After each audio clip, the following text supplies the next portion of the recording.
नमस्कार, मैं संदीप सिंह पखाड़ा। आप देख रहे हैं आधार न्यूज हरियाणा।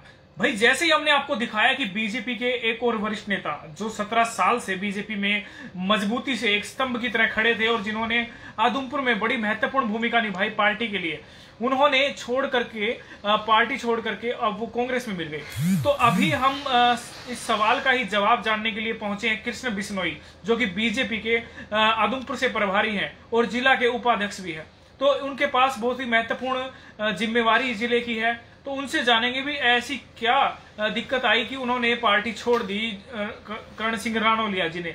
और ऐसा केवल एक नाम नहीं है, बहुत से ऐसे कई नाम हैं। तो उनसे जानेंगे कि ऐसा क्या हो रहा है। कृष्ण जी नमस्कार। सबसे पहले आधार न्यूज हरियाणा में आपका स्वागत है। आधार न्यूज सभी दर्शकों को जो मेरे को देख रहे हैं उनका सबका स्वागत और धन्यवाद संदीप जी। सर, मैं आपसे जानना चाहूंगा ऐसा क्या हो रहा है बीजेपी में, पार्टी को किसकी नजर लग गई कि लगातार जितने भी नेता हैं, चाहे मैं बात करूं रूडी साहब जो कि आदमपुर से मार्केट कमेटी के चेयरमैन रहे हैं, और सत्येंद्र जी जो कि पार्टी में कई सालों से रहे हैं, और अब जो है करण सिंह रानौलिया जो एक बहुत पुराने मजबूत स्तंभ है, जो कि 17 साल से पार्टी की सेवा में लगे हुए थे और अब हालांकि चेयरमैन भी वो रहे हैं, अब वो भी पार्टी को छोड़ के चले गए। ऐसी कौन सी नजर लग गई है पार्टी को कि लगातार उपचुनाव के चलते, अभी तो उपचुनाव शुरू भी नहीं हुआ, उसकी तारीखें भी नहीं आई, लेकिन अभी से पार्टी कार्यकर्ता पार्टी छोड़ने लगे। ऐसा क्यों हो रहा है, क्या कहेंगे? संदीप जी, जो ये लोग जा रहे हैं ये पार्टी के समर्पित कार्यकर्ता नहीं है। अगर समर्पित कार्यकर्ता होते तो भागते नहीं। रही करण सिंह जी की बात, करण सिंह जी को पार्टी ने बहुत मान सम्मान दिया। 2014 से पूर्व ये प्रदेश में सयोजक थे। उसके बाद 2014 में इनको आदमपुर विधानसभा सीट दी, फिर इनको प्रदेश में प्रदेश सचिव बनाया, फिर इनको माटी कला बोर्ड का चेयरमैन बनाया। नहीं सर, कहाँ इनको मान सम्मान कहा दिया? ये तो इन्होंने एक सीट मांगी थी आदमपुर के लिए, चुनाव लड़ने के लिए। चुनाव तो उनको लड़वाया नहीं। हालांकि वो बीजेपी के लिए उन्होंने बहुत सी काम किया, रैलियां जो मजबूत रैलियां उन्होंने की, मुख्यमंत्री जी की 6 रैलियां वो वहां पर करवा चुके हैं। और जो बीजेपी के लिए जिस तरीके से 2014 की मैं बात करूं तो वहां पर भी उन्होंने अच्छा काम किया। बीजेपी के भव्य बिश्नोई को आदमपुर से जब वो हारे थे तो कहीं ना कहीं उसका कारण ये कहा जा रहा था कि करण सिंह रानौलिया ने मजबूती से काम किया है। तो जब इतना सब करने के बाद भी जो उन्हें टिकट नहीं दी गई आदमपुर से, करण सिंह जी को टिकट दी, 2014 में टिकट दी, क्यों नहीं दी? 2014 में टिकट दी, उनके बाद सोनाली जी को टिकट दी, उनका भी अच्छा रहा। करण सिंह जी ने करा, अच्छा करा। लेकिन ये तो नहीं कि जरूरी यार एक बाद में दोबारा दोहराया जाए टिकट। अब उनका मान सम्मान में तो कोई कमी नहीं थी। अब भी उनके पास प्रदेश का स्वच्छता अभियान का प्रदेश के सयोजक थे, अच्छे कार्य था। लेटेस्ट अभी जो प्रदेश की कार्यकारिणी बैठे कोई, उनके पास भी दायित्व था। मान सम्मान पार्टी ने सभी को दिया है, ऐसी बात नहीं है। मान सम्मान की आप बात कर रहे हैं, लेकिन मार्केट कला बोर्ड का जो आप कह रहे हैं चेयरमैन बनाया था, मिट्टी कला बोर्ड का जो उन्होंने चेयरमैन बनाया था, 2 साल वो चेयरमैन रहे, लेकिन उनको जो वो पावर तो नहीं मिली। वो बजट तो पीछे से बिल्कुल भी नहीं आ रहा था जो लोगों के लिए होना चाहिए था। विकास कार्य करते कहाँ, पैसे खर्च होने के लिए पैसे नहीं मिल रहे थे। फिर किस चीज का चेयरमैन, ये बताएं? जब काम ही नहीं कर सकता व्यक्ति किसी लोगों के लिए, तो वो चाहिए चेयरमैन कैसे रहेंगे, ये बताएं? मिट्टी कला केवल नाम मात्र के लिए उन्हें माटी कला बोर्ड का चेयरमैन बनाया गया। मिट्टी कला बोर्ड एक बोर्ड है, उसके विपुल गोयल जी मंत्री थे और पूरा मान सम्मान दिया। जहाँ भी बजट के वास्ते पूरा बजट दिया और वो भी जो चेयरमैन थे सेटिस्फाइड थे। ऐसी कोई बात नहीं। अभी तत्काल में उनके क्या मन में आई, क्यों पार्टी छोड़ी, वो तो वही बता सकते हैं। लेकिन पार्टी ने उनको मान सम्मान देने में कोई कसर नहीं छोड़ी। और करण सिंह जी को नहीं, आप सुखबीर टूडी जी को, उनको भी मार्केट कमेटी का चेयरमैन दिया और अच्छा कार्यकर्ता था। इसमें हम लोग नहीं करे गलत कार्य था, लेकिन पार्टी छोड़ के बैठे, वो अपनी महत्वाकांक्षा से भाग रहे हैं। पार्टी ने किसी को मान सम्मान देने में कसर नहीं छोड़ी। ये बताएं, सत्येंद्र जी के बारे में कहा जाता है, सत्येंद्र जी ने क्यों छोड़ा, ये बताएं? वो भी लगातार प्रयास कर रहे थे, टिकट की मांग तो उनकी भी थी।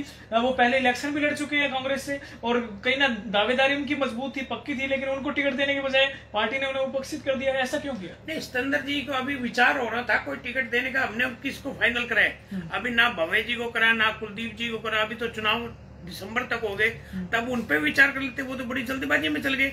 और जो वो कांग्रेस की टिकट से आए उस टाइम 2019 के बाद वो चुनाव, लोकसभा चुनाव के समय के तब वो पार्टी ने ज्वाइन करी थी। वो जल्दी चल गए। उनको तो पार्टी ने पूरा देह में रखा। सर ऐसे जिले के प्रभारी थे किसान मोर्चे के वो। सर ऐसी जल्दी में अगर और नेता अभी पार्टी छोड़ के चले जाएंगे फिर तो पार्टी में रहेगा कौन? अगर इसी तरीके से लाइन लगी रही पार्टी कार्यकर्ताओं की, सुनने में तो ये आ रहा है कि कल और भी बड़े नाम जो है वो आएंगे जो वो पार्टी को छोड़ के जाने वाले हैं। तो ऐसे में पार्टी का दायित्व तो आपके ऊपर है, तो आप कैसे रोकेंगे उनको? संदीप जी, कोई नहीं छोड़ के जा रहा। जो महत्वाकांक्षी है, जो पार्टी जिनको सही इसमें दिशा ले रही है, वो ही छोड़ के नहीं जा रहे। बाकी जो महत्वाकांक्षी क्षेत्र है, महत्वाकांक्षी है, जो इस छोटी छोटी जिम्मेवारी भी है, बड़ी बड़ी जिम्मेवारी भी है, वो छोड़ के जा रहे हैं। तो इसका मतलब पार्टी के कोई कसूर नहीं है, वो अपनी महत्वाकांक्षा से जा रहे हैं। बाकी पार्टी ने सबको मान सम्मान दिया है। आप कह रहे हैं महत्वाकांक्षा के लिए जा रहे हैं, लेकिन ये बताएं जब पार्टी मान सम्मान नहीं देगा, ऐसे उसका पूरा कार्यकर्ता का सम्मान नहीं होगा। पीछे बात करूं तो पीछे संगठन की जो मीटिंग थी, रानौलिया जी को सुनने में आ रहा है कि उनको वहां पर तवज्जो नहीं दी गई, पीछे बिठाया गया। हालांकि स्टेज पर बैठने की बात होती है, लेकिन उनको पीछे भी बिठाया गया इस तरीके। हालांकि पार्टी की तरफ से ये भी कहा गया, जो मुख्य जिन्होंने पार्टी का कार्यक्रम ऑर्गेनाइज किया, कि भाई हमारे से गलती हुई है, भूल हुई है। तो अब ऐसी गलतियां भूल होती रहेगी तो सारे कार्यकर्ता भागेंगे?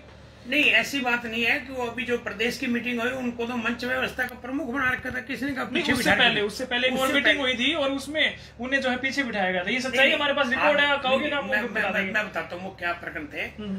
मैं उस वाक्य में ही था। मैंने वो हमारे एक शक्ति केंद्र की प्रमुख मीटिंग हुई थी, उसमें माननीय संगठन मंत्री रविंद्र राजू जी और कैप्टन भूपेंद्र जी के नेतृत्व में वो पार्टी कार्यक्रम हुआ था। उस पार्टी कार्यक्रम में मैंने करण सिंह जी को मैसेज करा था, भी 8 बजे का कार्यक्रम है, आप 8 बजे पहुंच जाना। करण सिंह जी 10 बजे पहुंचे। वो अपनी गलती तो मान रहे हैं, हमारे मत्थे मर रहे हैं। मैं 10 बजे आए तो कायदा होता है मीटिंग का 8 बजे आया तो जो आदमी लेट आता है उसको पीछे स्थान बैठ जाता है। तो ये बताएं, आपने उनको पहले बुलाना चाहिए था 8 बजे से पहले, आप थोड़ी समय पहले या एक दिन पहले आप उनको शाम को बता रहे हो कि भाई कल आपको ये करना है। तो नहीं, मैंने उनको एक दिन पहले 4 बजे मैसेज करे। 4 बजे? हाँ, मेरी बात हुई है करण सिंह जी फोन पे। मैंने करण सिंह जी को 4 बजे मैं बता दिया भाई आपने 8 बजे मीटिंग में आना है, 8 बजे का कार्यक्रम है। और बताओ इससे पहले क्या देते हैं? हमारे पास तो कई दफा मौके में समाचार रहते हैं तो भी हम पहुंच जाते हैं। अब आर्मी का जो सिपाही होता है उसको पता थोड़ा युद्ध होना है, लेकिन वो युद्ध के लिए तैयार तो रहता है। सर, पहले तो आप लोग है ना उनको बड़े तवज्जो देते थे। पहले तो पार्टी संगठन का कोई भी काम होता उनको बुला लिया जाता, हर जगह उनको कई दिनों पहले उनको जिम्मेवारी दे दी जाती थी। लेकिन अब आप उनको 4 बजे याद करते हो। मतलब ऐसा कुछ दिनों में ऐसा परिवर्तन कैसे हो गया कि जहां पर आप कई दिन पहले उनको कार्यक्रम की भाग दौड़ उनके हाथ में दे देते थे, लेकिन आज यहाँ 4 बजे बुला रहे? ऐसा क्यों? नहीं, एक दिन पहले 4 बजे, मान लो अगले दिन 8 बजे है तो शाम को 4 बजे दे दी। ये तो कोई ज्यादा जल्दबाजी नहीं करी, सही समय भी सूचना दे देते हैं। और रही बात उनको जिम्मेवारी, हर चीज की जिम्मेवारी दी है सर। उनको सरसा जिले का प्रभार दिया, कैथल जिले का प्रभार दिया। वो कैसे पार्टी ने जिम्मेवारी नहीं दी? सरसा जिले के प्रभारी रहे, कैथल जिले के प्रभारी रहे, 2014 में चुनाव लड़ा, मिट्टी कला बोर्ड का चेयरमैन बनाया, प्रदेश का सचिव बनाया। अब वर्तमान में भी स्वच्छता अभियान के प्रदेश के सोचे गए और भी कार्यक्रम थे। अभी जो प्रदेश के जो माननीय आप ये बताइए, आप ये मानते हैं कि जो सफल रैलियां हुई उन्होंने महत्वपूर्ण योगदान दिया? जो उधमपुर के अंदर जो पहले रैलियां हुई, मुख्यमंत्री जी की रैलियां हुई, उनकी जिम्मेवारी उनके ऊपर थी और उन्होंने हजारों लोगों की भीड़ जोड़ी आपके लिए। आपकी तरफ से, आपकी पार्टी की तरफ से भी ये बयानबाजी आई कि हाँ इन्होंने बहुत अच्छा काम किया। आप मानते हैं उस चीज को?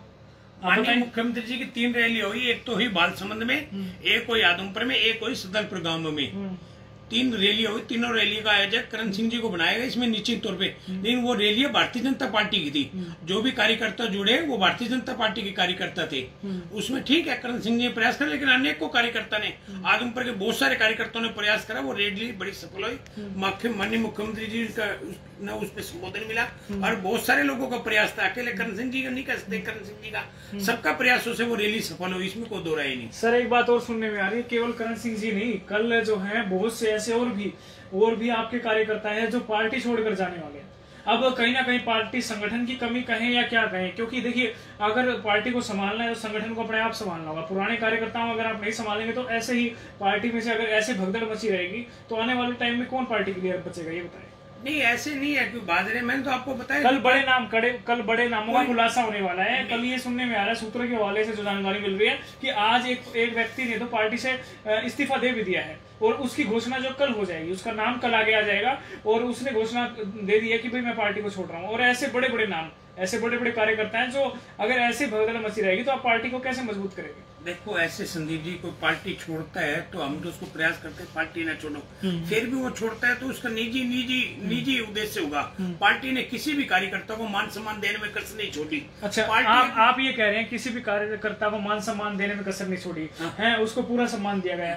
आप ये बताएं, आप कितने सालों से पार्टी से जुड़े हुए? मैं 2012 से जुड़ा हूँ। 2012 से आप जुड़े हुए हैं, आपको कौन सा मान सम्मान दे दिया? आपके बाद जो आए हैं जयसिंह बिश्नोई जी, उनको पदभार दिया गया, कुलदीप बिश्नोई जी को पदभार दिया गया, आप आप इतने सालों से लगे हुए पार्टी के लिए, आपको कहीं ना कहीं हमें तो ये लगता है कि आपको भी पार्टी उपसे नहीं कर रही है, आपको भी जो है मान सम्मान नहीं दे रही है, ये साफ तौर पर दिख रहा है सर। बिल्कुल मान सम्मान दिया जा रहा है। मैं इस टाइम जिले का उपाध्यक्ष हूँ, मेरे को आदमपुर मंडल में प्रभारी के तौर पे, फिर मैं विधानसभा कार्य में, मैं मेरे कार्य से बड़ा संतुष्ट हूँ। संगठन ने मेरे को बिल्कुल तसल्ली दे रखी है, बिल्कुल मेरा अच्छा काम हो रहा है। आप ये बताएं, मैं बिल्कुल संतुष्ट। जय सिंह बिश्नोई जी आपके बाद आए थे, और उनको पदभार दिया गया, एक बड़ा महत्वपूर्ण पद दिया गया, आपको क्यों नहीं दिया गया? नहीं, वो तो पार्टी की मर्जी होती है संदीप जी, किसको क्या जिम्मेवारी दी जाती है, किसको क्या जिम्मेवारी वो उससे, लेकिन मैं पार्टी से बिल्कुल मतलब कहीं ना कहीं जो बात रानौलिया जी कह रहे थे कि वो बात अब आपकी बात पे पूरी होती है कि जो नए लोग आ रहे हैं उनको तवज्जो दी जाती है, पुराने कार्यकर्ताओं को तवज्जो नहीं दी जाती। आपके बाद जो जय सिंह बिश्नोई आए उनको पूरी तवज्जो दी गई, पूरा मान सम्मान दिया, आपसे बड़ा पदभार दिया गया, लेकिन आप जो उनसे पहले से पार्टी में जुड़े हुए हैं, आपको वो मान सम्मान नहीं मिल रहा। कोई बात नहीं, आदमी ले जाता है, कई दफा आदमी ले जाता है, उसके भाग में था, लेकिन पार्टी ने उनको थोड़ा सा मेरे से सीनियर समझा, पार्टी ने दे दी। माननीय मनोहर लाल जी संगठन की जो भी इच्छा होती है हम उनका पूरा मान सम्मान करते हैं, उनके निर्देश अनुसार काम करते हैं, उन्होंने जैसे ठीक समझा उनको दे दिया, कोई बात नहीं, वो भी अपने कार्य करता है। और रही बात मेरी, मैं पार्टी से बिल्कुल संतुष्ट हूँ, मेरे को पार्टी से कोई गलत शिकवा नहीं है। देखो आप मैंने 2019 में माननीय प्रधानमंत्री आए, मैंने जिले की तरफ से रिसीव करा, इससे ज्यादा मेरे लिए क्या खुशखबरी हुई। और मेरे लिए संदीप जी ये बहुत बड़ी बात है कि मैं धारा 370 टूट गई और राम मंदिर बन गया, मैं तो इसी से बड़ा संतुष्ट हूँ जी। क्या सर, हमें तो ये लगता है कि आपको पदभार नहीं दिया गया, तो कुछ लोग तो कह रहे हैं कहीं ना कहीं जय सिंह जी को संभाल कर रखो, कहीं वो भी ना चले जाए, लोग तो ऐसी सी बातें कह रहे हैं। जय सिंह जी का तो मेरे को पता नहीं, आपके लिए भी कह रहे हैं, आपके लिए भी कहा जा रहा है कि कृष्ण जी को मान सम्मान मिलना चाहिए था, अगर नहीं मिलता है तो कहीं ना कहीं पार्टी की देखो कमजोरी है। नहीं, पार्टी की कोई कमजोरी नहीं होती, जिसको देना होता है उसको दे दिया जी। आगे भी पार्टी की सरकार बनेगी, बहुत अच्छे पद है, दे दिए जाएंगे। अभी में फिलहाल मेरे पास पद है, जिला उपाध्यक्ष का दायित्व है, कैप्टन भूपेंद्र जी माननीय जिले से पूरे मान सम्मान देते हैं, सभी कार्यकर्ताओं को पूरा मान सम्मान देते हैं, और बहुत अच्छा संगठन मेरे लिए अच्छा है जी। मैं चलिए कोई नहीं, ये महत्वपूर्ण बातचीत हमारी कृष्ण बिश्नोई जी से के बारे में भी हुई, और कृष्ण बिश्नोई जी ने अब जो बातचीत रखी उन्होंने बताया भाई पार्टी, उनका कहना है कि पार्टी पूरा मान सम्मान देती है। हालांकि जय सिंह बिश्नोई जी को पहले सम्मान दिया गया है, इनको बाद में तवज्जो दी गई, उसको लेकर भी कहीं ना कहीं सवाल उठ रहे हैं, लेकिन इनका कहना है कि भाई नहीं, पार्टी संगठन मजबूत है। लेकिन जो चीजें अब नजर आ रही है लगातार, पहले डूडी जी का जाना, फिर सत्येंद्र जी का जाना, और अब जो है करण सिंह रानौलिया, हो सकता है एक व्यक्ति गलत हो, दो व्यक्ति गलत हो, लेकिन लगातार इतनी लाइन जो लगी हुई है, तो कहीं ना कहीं संगठन में भी कहीं ना कहीं कमी जरूर है, ये मानने वाली बात है, ये जरूर सिद्ध होती है। तो कहीं ना कहीं संगठन को फिर से मजबूत करने की आवश्यकता है, बीजेपी को फिर से मजबूती के साथ खड़ा होकर काम करने की आवश्यकता है, वरना कहीं ना कहीं ये नुकसान जो है वो आदमपुर उपचुनाव में देखने को मिल सकता है। क्योंकि भगदड़ जो जिस तरीके से लगी हुई है, एक लाइन जो लगी हुई है, उससे तो ये लगता है कि कहीं ना कहीं नुकसान इसका हो सकता है। और जहां पर प्रभाव के बारे में कहा जाता है कि करण सिंह रानौलिया का काफी प्रभाव है, सत्येंद्र जी का भी कहीं ना कहीं प्रभाव जरूर है, तो एक इस चीज का नुकसान की भरपाई जो है वो बीजेपी को करनी है, तो उसके लिए पहले से संगठन को मजबूत रखना पड़ेगा और उसी के साथ काम करना पड़ेगा। कृष्ण बिश्नोई जी के बारे में हालांकि ये खुद कह रहे हैं कि मैं संतुष्ट हूं, लेकिन बातें जो उठ के आ रही हैं, जिस तरीके सूत्रों के हवाले से जो जानकारी मिल रही है कि कहीं ना कहीं इनको भी पदभार मिलना चाहिए था, जो इनको मान सम्मान मिलना चाहिए था, वो खैर इनको नहीं मिला। हालांकि ये कह रहे हैं कि मुझे पूरा मान सम्मान है, लेकिन इनसे बात जो आए हैं जय सिंह बिश्नोई जी, उनको एक बहुत बड़ा पद दिया गया, इनको आज भी जिले का पद दिया गया है, तो कहीं ना कहीं ये चीजें जो हैं वो लोगों के बीच जरूर हैं, लोग इसको लेकर के लगातार बातें भी बना रहे हैं, बातें कर भी रहे हैं। तो अब जो है पार्टी को फिर से देखना होगा कि कहीं ना कहीं जो कमियां हैं उन्हें दूर किया जाए और इस पूरे संगठन को फिर से मजबूत किया जाए, क्योंकि आज सरकार में है बीजेपी, अगर आज भी मजबूत नहीं हुई तो आने वाले टाइम में इसका भारी नुकसान बीजेपी को देखने को मिल सकता है। तो तमाम जो सवाल हमारे मन में थे, हमने वो इनसे जाना कि आखिर क्यों करण सिंह रानौलिया जी को जाना पड़ा और आखिर वो बार बार क्यों कह रहे हैं। हालांकि ये जरूर कहते हुए नजर आया कि पूरा मान सम्मान दिया जा रहा है, लेकिन उनकी बातें भी हमने सुनी, इनकी बातें भी सुनी। आपका क्या कहना है कमेंट करो और वीडियो को शेयर जरूर कीजिए। धन्यवाद। जय हिंद, जय भारत।